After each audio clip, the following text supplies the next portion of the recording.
ప్రభువైన యేసుక్రీస్తు నామంలో అందరికీ హృదయపూర్వక వందనములండి. యెషయా గ్రంథము 19వ అధ్యాయము. ఐగుప్తును గూర్చిన దేవోక్తి. యెహోవా వేగము గల మేఘము ఎక్కి ఐగుప్తునకు వచ్చుచున్నాడు. ఐగుప్తు విగ్రహములు ఆయన సన్నిధిని కలవరపడును. ఐగుప్తీయుల గుండె కరగుచున్నది. నేను ఐగుప్తీయుల మీదికి ఐగుప్తీయులను రేపెదను. సహోదరుల మీదికి సహోదరులు, పొరుగువారి మీదికి పొరుగువారు లేచుదురు. పట్టణముతో పట్టణము యుద్ధము చేయును, రాజ్యముతో రాజ్యము యుద్ధము చేయును. ఐగుప్తీయుల యొక్క శౌర్యము నశించును, వారి ఆలోచన శక్తిని నేను మాన్పివేసెదను. కావున వారు విగ్రహముల యొద్దకును, గొణుగువారి యొద్దకును, కర్ణపిశాచి గలవారి యొద్దకును, సోదెగాండ్ర యొద్దకును విచారింప వెళ్ళుదురు. నేను ఐగుప్తీయులను క్రూరమైన అధికారికి అప్పగించెదను. బలాత్కారుడైన రాజు వారి నేలును అని ప్రభువును సైన్యములకు అధిపతియునగు యెహోవా సెలవిచ్చుచున్నాడు. సముద్ర జలములు ఇంకిపోవును, నదియును ఎండి పొడినేలయగును. ఏటి పాయలును కంపుకొట్టును. ఐగుప్తు కాలువలు ఇంకి ఎండిపోవును, రెల్లును తొంగలును వాడిపోవును. నైలు నదీ ప్రాంతమున దాని తీరముననున్న బీడులును దాని యొద్ద వెత్తబడిన పైరంతయు ఎండి కొట్టుకొని పోయి కనబడకపోవును. జాలరులను దుఃఖించెదరు. నైలు నదిలో గాలములు వేయువారందరూ ప్రలాపించెదరు. జలముల మీద వలలు వేయువారు కృషించిపోవుదురు. దువ్వెనతో దువ్వబడు జనుప నార పని చేయువారును, తెల్లని బట్టలు నేయువారును సిగ్గుపడుదురు. రాజ్య స్తంభములు పడగొట్టబడును. కూలిపని చేయువారందరూ మనోవ్యాధి పొందుదురు. ఫరో యొక్క జ్ఞానులైన ఆలోచనకర్తలు, సోయను అధిపతులు కేవలము అవివేకులైరి. ఆలోచన శక్తి పశుప్రాయమాయెను. నేను జ్ఞాని కుమారుడను, పూర్వపు రాజుల కుమారుడునని ఫరోతో మీరెట్లు చెప్పుదురు? నీ జ్ఞానులు ఏమైరి? సైన్యములకు అధిపతియగు యెహోవా ఐగుప్తును గూర్చి నిర్ణయించిన దానిని వారు గ్రహించి నీతో చెప్పవలెను గదా. సోయను అధిపతులు అవివేకులైరి, నోపు అధిపతులు మోసపోయిరి. ఐగుప్తు గోత్ర నిర్వాహకులు అది మార్గము తప్పునట్లు చేసిరి.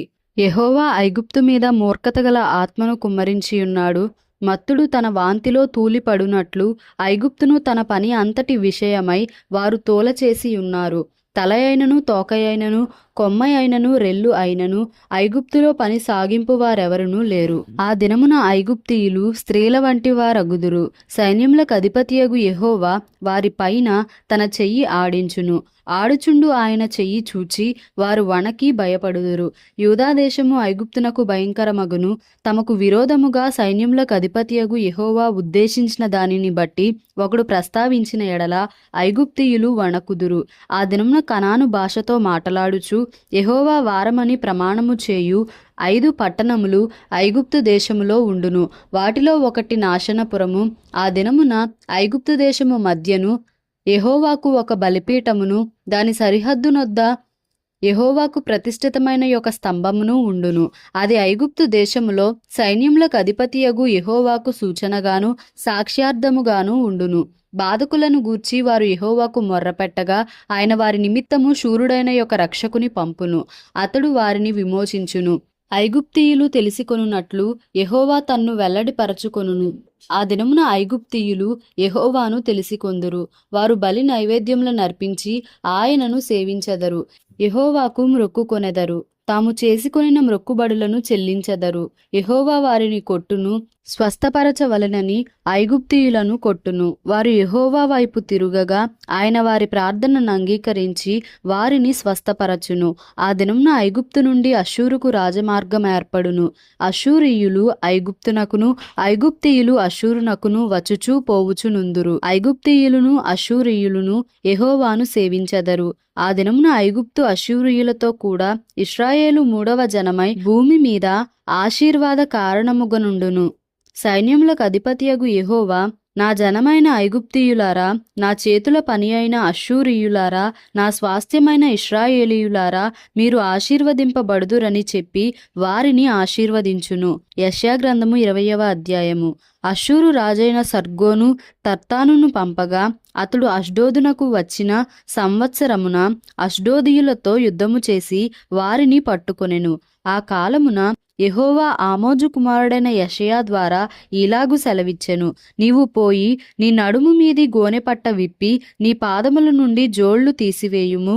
అతడు అలాగు చేసి దిగంబరి అయి జోళ్లు లేకయే నడుచుచుండగా యెహోవా, నా సేవకుడైన యెషయా ఐగుప్తును గూర్చియు కూషును గూర్చియు సూచనగాను సాదృశ్యముగాను 3 సంవత్సరములు దిగంబరి అయి జోడు లేకయే నడుచుచున్న ప్రకారము అష్షూరు రాజు చెరపట్టబడిన ఐగుప్తీయులను తమ దేశము నుండి కొనిపోబడిన కూషీయులను పిన్నలను పెద్దలను దిగంబరులనుగాను చెప్పులు లేనివారిని గాను పట్టుకొని పోవును.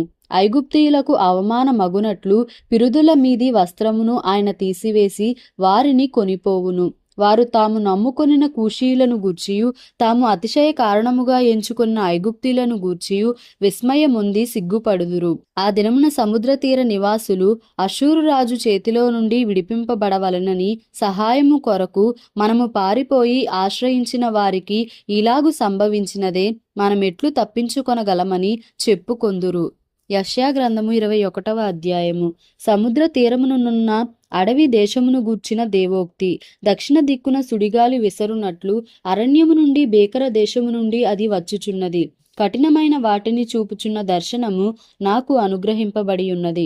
మోసము చేయువారు మోసము చేయుదురు, దోచుకొనువారు దోచుకొందురు. ఏలాము, బయలుదేరుము, మాద్య, ముట్టడి వేయుము, వారి నిట్టూర్పంతయు మాన్పించుచున్నాను. కావున నా నడుము బహు నొప్పిగా నున్నది. ప్రసవించు స్త్రీ వేదన వంటి వేదన నన్ను పట్టియున్నది. బాధ చేత నేను వినలేకుండా నున్నాను, విభ్రాంతి చేత నేను చూడలేకుండా నున్నాను. నా గుండె తటతట కొట్టుకొనుచున్నది, మహా భయము నన్ను కలవరపరచుచున్నది. నాకిష్టమైన సంధ్య వేళ నాకు భీకరమాయెను. వారు భోజనపు బల్లను సిద్ధము చేయుదురు, తివాసీలు పరతురు, అన్నపానములు పుచ్చుకొందురు. అధిపతులారా, లేచి కేడెములకు చమురు రాయుడి. ప్రభువు నాతో ఇట్లనెను, నీవు వెళ్ళి కావలివాని నియమింపుము, అతడు తనకు కనబడు దానిని తెలియజేయవలెను.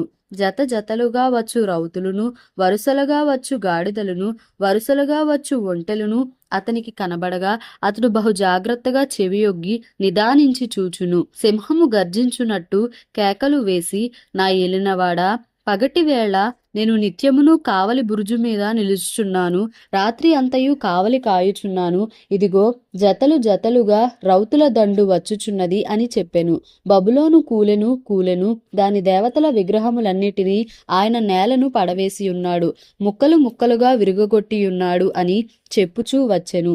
నేను నూర్చిన నా ధాన్యమా, నా కళ్ళములో నూర్చబడిన వాడా, ఇశ్రాయేలు దేవుడును సైన్యములకు అధిపతియు నగు యెహోవా వలన నేను వినిన సంగతి నీకు తెలియజెప్పియున్నాను. దూమాను గూర్చిన దేవోక్తి. కావలివాడా, రాత్రి ఎంత వేళైనది, కావలివాడా, రాత్రి ఎంత వేళైనది అని ఒకడు షేయీరులో నుండి కేకలు వేసి నన్ను అడుగుచున్నాడు. కావలివాడు, ఉదయము నగును రాత్రియు నగును, మీరు విచారింపగోరిన ఎడల విచారించుడి, మరలా రండి అనుచున్నాడు. అరేబియాను గూర్చిన దేవోక్తి. దెదానీయులైన సార్ధవాహులారా, సాయంకాలమున మీరు అరబీ ఎడారిలో దిగవలెను. తేమా దేశ నివాసులారా, దప్పిగొన్న వారికి నీళ్లు తెండి, పారిపోవుచున్న వారికి ఎదురుగా ఆహారము తీసుకొని రండి. ఖడ్గ భయము చేతను, దూసిన ఖడ్గ భయము చేతను, ఎక్కువ పెట్టబడిన ధనుస్సుల భయము చేతను, క్రూర యుద్ధ భయము చేతను వారు పారిపోవుచున్నారు. ప్రభువు నాకు ఇలాగు సెలవిచ్చియున్నాడు, కూలివారు ఎంచునట్లుగా 1 ఏడాదిలోగానే కేదారు ప్రభావమంతయు నశించిపోవును. కేదారీయుల బలాఢ్యుల విలుకాండ్లలో శేషించువారు కొద్దివారగుదురు. ఇలాగు జరుగునని ఇశ్రాయేలు దేవుడైన యెహోవా సెలవిచ్చియున్నాడు. దేవుడి పరిశుద్ధ వాక్యంను మన వినికిడిలో దీవించి ఆశీర్వదించునుగాక. Amen. Please like, share and subscribe for more videos.